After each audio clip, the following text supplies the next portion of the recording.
Hello, Canadian teen book lovers, and welcome to week 22 of my marathon of books. Today, I am happy to have a guest, Kevin Sylvester. Hello there, everybody. I got to go on his podcast, so I will link to that when it comes up. He said Thursday. Yep, great kids, great reads. It'll be up by the end of the week. And I had a fun time talking. That was great.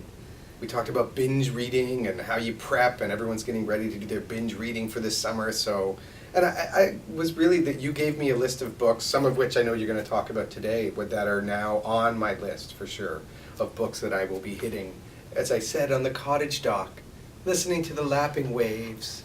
Oh wait, now there's a ukulele in my dream. Okay, now I'm in Hawaii, but still, I'm going to have a lot of good books thanks to you. Thank you. That's the best part. I love when I liked a book and I recommend it and other people like it too. So Yeah. I hope they work out for you. Well, that's how you find out about great books, right? Like, this is why I love independent booksellers and places like the Canadian Children's Book Center. Because they read the stuff, and then they can individualize it in a way too. They know which books are perfect for which kids, and that level of personal relationship between literature and a specific type of reader is incredible. An incredible thing. Yes. So, I had a great reading week after last week. Last week was pretty intense, a lot of violence against women, oppression going on. 6 out of 7 books were like that, but this week was just reading heaven. So, I have a lot of books to get through. You launched through that. Here's what I'm going to do. I will doodle a picture for you as you were reading and talking about these books, and then I'll show you the doodle at the end and give it to you. Okay. Okay, deal. Good, go. So, the first book is The Hangman in the Mirror by Kate Keeley. And wow, it's actually based on scant historical details about this girl who is sentenced to be hanged because she stole her mistress's gloves. And Wow. yes, and the only way out, it's in the 1700s, the only way out is if she marries the hangman. And this is true. This was actually a lie. It's a true story. Really? Yes. If you're a woman. It was like a Thomas Hardy book or something, like the Mayor of Casterbridge or something, the Hangman of Casterbridge. Wow. Sorry. If you're a woman and you were sentenced to be executed, then you could marry the hangman and you would live, because nobody wanted to marry the hangman. Wow. That was like the lowest of the low, like a rag picker. So what happens is she's in jail and the hangman dies. So there's no hangman, so they have to find a hangman, and then she has to convince him to marry her. Wow. So she ends up, sort of, in a way, putting the moves on the prisoner next door to get him to agree to be the hangman and to marry her. It sounds a little out there, but Oh, it sounds awesome. Yeah. it's based on a true story, and it's excellent because it talks so much about she is kind of a peasant and a servant person, and she wants to rise above her station, which is hard to do when you're a woman and you're poor. So it's all about how she rises as far as she can, and when she tries to rise a bit farther by taking the gloves, it all goes to crap. Wow. Wow. So it was great. I'm adding that to my listing. Now I'm drawing a hangman at a wedding, so just be ready for that one. The next one, I had to get a Bernice Thurman Hunter book on my list.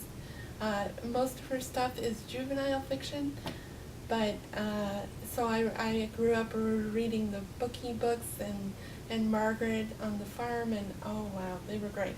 But this one is The Girls They Left Behind, and it was also excellent because it's about World War II and this girl named Natalie who feels the loss because all of her teen male friends are going off to war and all the girls are left behind. And she starts working in a factory because they don't have enough male workers, and it's all about how she kind of comes into her own and how things change once the war ends and the men come back and take all the jobs again. So I liked it. And it's actually, the best part of it, I think, was the fact that Hunter had a cousin who died during World War II. And she wrote the book to give her story a different ending. So it's about this girl and her cousin, and they have a close relationship, and it's about how he goes missing in the war and what happens to him. Wow. So So are you attracted to the, sorry, when there is a historical, both of those books seem to have, not always, but I do enjoy it. I learn so much. I love learning things. So, next one is Richard Scrimger, Ink Me. Awesome. Richard's an awesome guy. Yeah. It's written phonetically. Sorry. No problem. For me, it's a more difficult read because I had to listen to myself in my head say these words because I couldn't always recognize what they were on the page. And then when I finally figured them out, I was so happy. But it's about, it's from Seven the series, so it's about one of the 7 grandsons of David McLean. And this one, his name is Bunny. And he has challenges. He's dyslexic and he thinks more slowly, and a lot of things get past him. So his grandfather says, okay, your task is that you're going to get a tattoo. So he goes to the tattoo parlor in a different part of Toronto from where he lives. And after he gets it, it's the number 15 with a candle that's not lit beside it. He comes out and somebody recognizes him as being from a gang. Ooh. Because it's a gang stamp. And he just, And oops. He gets accepted into the gang, and they think he's actually killed someone because the candle with not being lit means that you killed someone. Oh my goodness. And he ends up making really great friends, and he learns how to trust people, and he's faced with a decision between selling out his friends to save his butt or taking the fall, and it's about what he decides. Because the point of the tattoo, his grandfather wanted him to get it so he knew that somebody would always have his back. Interesting. It was great. I gave it 5 stars on Goodreads. Wow. Richard must have been happy with that. I'm not sure. I don't think he's ready yet. I bet he has. Because this morning he put on Twitter something about being afraid to read it. Huh. So I said, don't be afraid. We'll see. Money Boy by Paul Yee. This is today's book. It's about an immigrant family, Chinese immigrant, and it's about this teenage boy who's gay. And in his family, that's not acceptable. It's not acceptable that he's got bad grades, and then being gay on top of that just makes things worse, and he ends up leaving the house. And he runs into all kinds of trouble downtown, and eventually he has to come back. It's a bit of a graphic, harrowing read, but it's enlightening. I really found it a different perspective from my own, and I really enjoyed it because of that. Was it the tone, because Richard is dealing with some of those same sorts of life on the street issues, was the tone different between the two, or were they different approaches to some of the same issues kids might be dealing with? Well, Bunny was never really on the street. Oh, okay. He has a solid base. He's got the, nuclear family and everything. It's just that the friends he hangs out with are more different. Well, he never really had friends before. So, but that one's grittier. Yes. Paul's is, yeah. Yes. Okay. More, fair enough. More hardcore YA. I'm just continuing the podcast here on your video diary, Amy. So. That works. Okay, good. Okay, Grist. Okay, I did something crazy. I read this book and it was good, and okay, teen girls are gonna love it because there's a romance involved, and then there's secrets, and it's all about how this girl finds out about her mother who died of cancer when she was a young girl. So I read it, and I came across this really good quote about how she finally admits to her father that she's been afraid to make her life special because she's afraid she's also going to get cancer and die like her mother did. So if her life is boring and dull, then she won't feel so bad that she's going to die young. It's interesting. I loved it. Went in my memorable quote section, of course. Huh. But after that, it kind of sparked something in me, and it reminded me a bit of The Fault in Our Stars by John Green. Mm-hmm. So the same day, I finished this, and then I read that one again. Oh, did you have the box of tissues next to you for both of those, or? Yes, but I don't cry for the reason you'd think. Okay, fair enough. It's, yeah, I would say I love the message of grist better than The Fault in Our Stars. Yeah, interesting. So I have The Fault in Our Stars, but this is one I'd like to add to my collection. And that was one of the ones, just so you know, that you did recommend on the Great Kids, Great Reads podcast. Yes. So just, there we go. It's crossing over. Our streams are crossing right now. Well, now they're all crossing. These are all the books. These are all the books we recommended. Yes, okay. So the next one is The Game by Teresa Toten, which is the first book I've read by her. I read The Taming, which was by Toten and Eric Walters. Mm-hmm. So this is the first book I read by her specifically. And it was great. It's about Danny, and she wakes up in a mental institution because she's tried to commit suicide. But the whole last year of her life is foggy. So it's about how she figures out what happened, dealing with an abusive father, reconnecting with her mother, and also finding a family in the friends that she makes in the mental institution, which was the best part. I always like the theme of family, and I like it when people find it in the most unusual places. Mm-hmm. So but the other aspect of it is that Danny has a little sister named Kelly, and to escape the horrors of the fact that their father is abusive, they play this game. And it's kind of a fantasy game where they're vanquishing evil and good always wins. But the whole game scenario is just this great theme in this book where a whole bunch of people are playing games. There's some of the people are in the mental institution because their parents can pay to put them there instead of them going to jail. And some of the people who maybe caused the teens being in the mental institution get out of responsibility because they say, oh, well, they were crazy. They don't really know what they're saying when they're saying, I was abusive. And they get out of it. So I love that it's just a multi-layered game theme throughout the book. It was very powerful. Wow. Rewards the reader for sure. Something like that. Yes.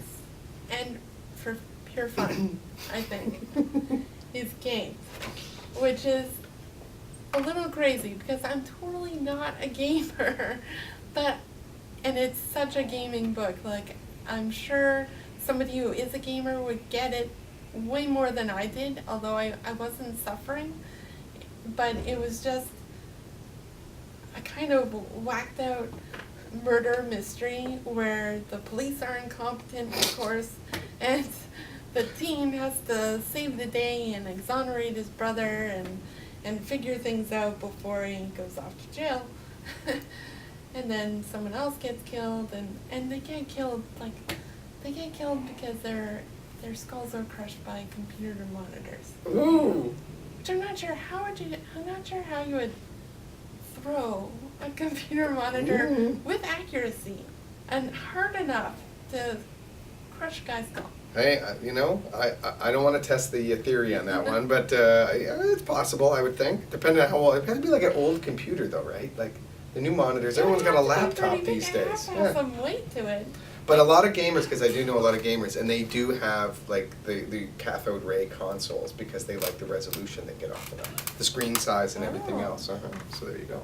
Well, again, I didn't know that because I'm not a gamer. Well, now you do. It's thrown out. You can throw that up there for sure. So it is possible. Not that I'm recommending anybody try it. definitely not.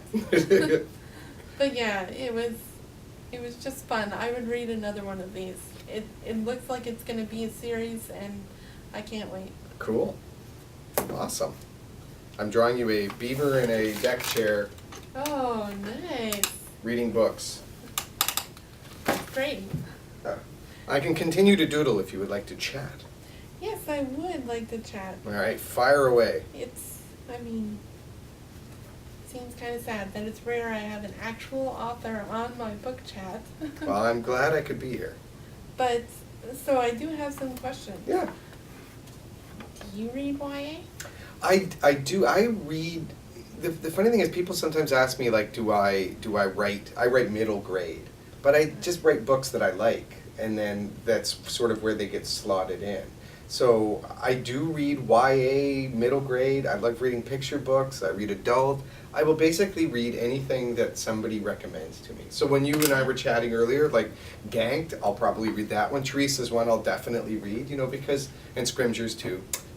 But, because that's how you find out about them. So I don't only read a specific genre. I just like books that are fascinating and that will make me think and that will make me go, wow.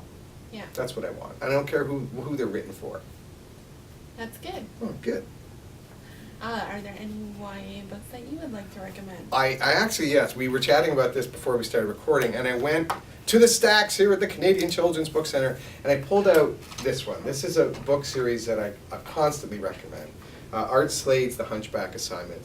I love this book. It won the TD Book Award a few years ago. Art's one of these guys who just has this ability to write books that are, you could read this as a thrilling steampunk adventure about a bunch of spies in Victorian London who are traveling around the world fighting the Clockwork Guild, these evil guys.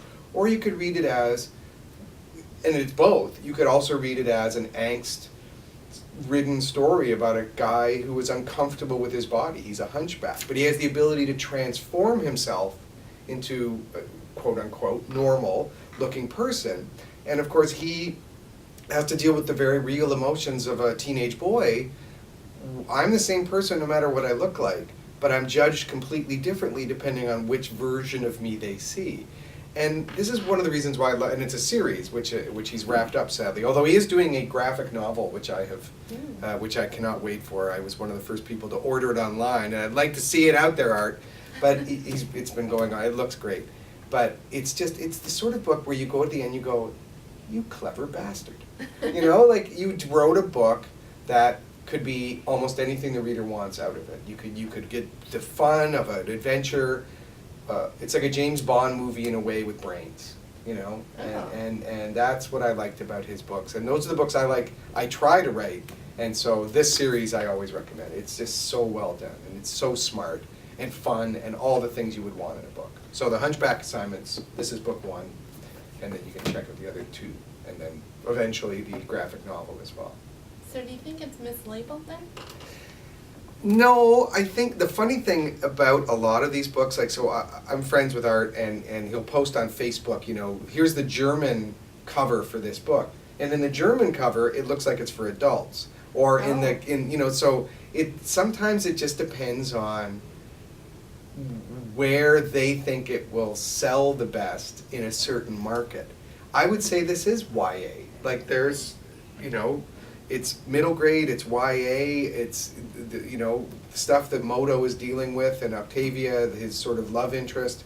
There's physical attraction there. There's murder, there's grossness, he doesn't cut or hold out off anything when there's violence happening. People get killed, guess what, in real life, and sometimes kids see that, and he's not afraid to show how a kid would react to that, or how you would have to deal with the aftermath of that, how you would grow up going, I just saw that and I'm a kid.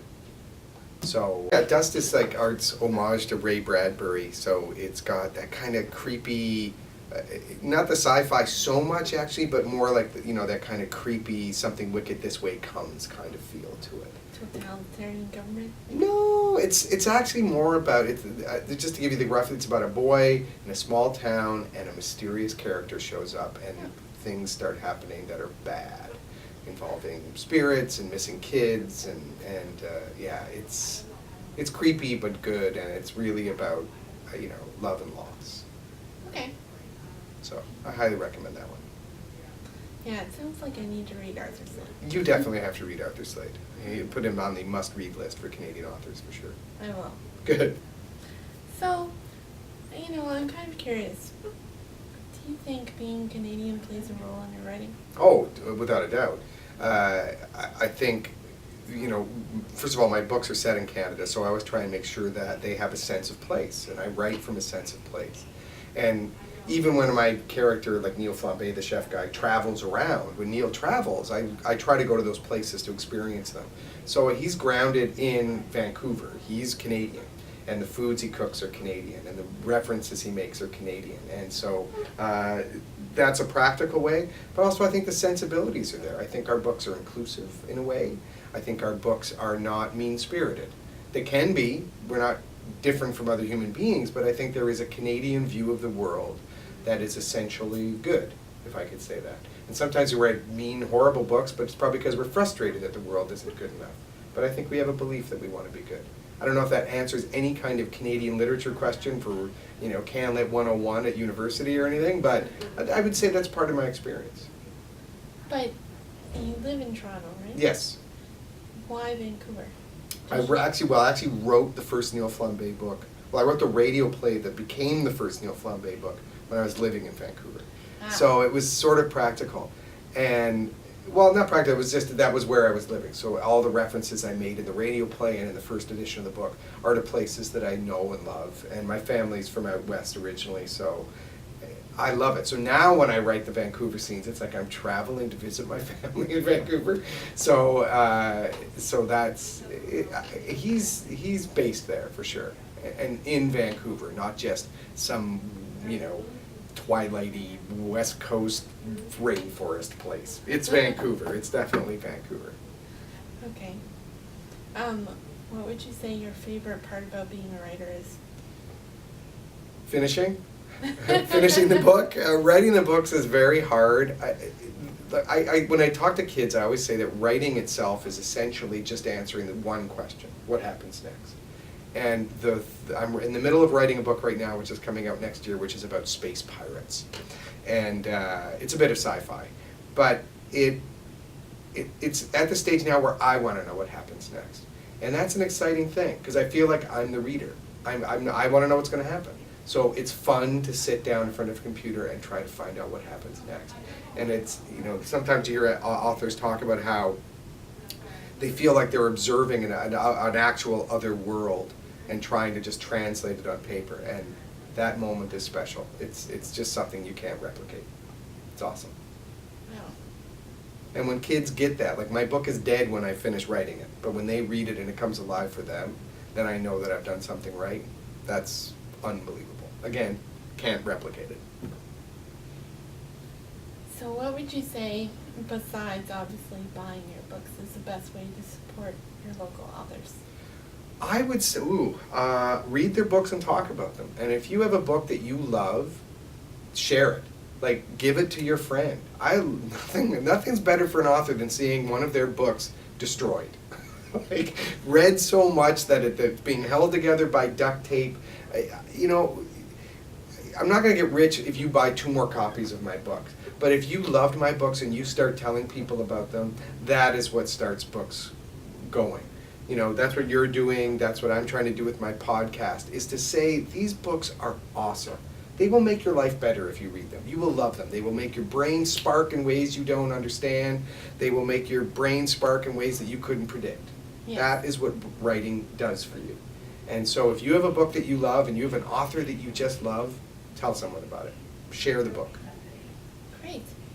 Well, thank you for coming on my book chat. I am honored. Here's the finished picture of the beaver. That's great. That's going up on my wall. Okay, good. I have a wall where it's a map of Canada. Ah. And I've been putting up little things around it. Like I got a card from the Ontario Terry Fox Foundation. Oh. So it has a picture of Terry Fox on it. And then Wow. I have my infograph from the National Reading Campaign about how good reading is for your health. Things like that. Perfect. So that's going up. Excellent. I'm glad I can be on that wall. I am honored. Thank you for joining me Hey, today. hey, thank you very much. And best of luck on the rest of your marathon. Thank you. You got it. So I will see you all next week. I don't have updated stats today because I am still reading today's book, even though I've read it before. But it's roughly about 33,000 pages, which is, Mind-boggling. yes, 3,300 kilometers. And over, I think it's close to 420 hours of reading total. And of course, it's $154. So, I hope you all have a good week, and I'll see you next time. Bye. Cheers.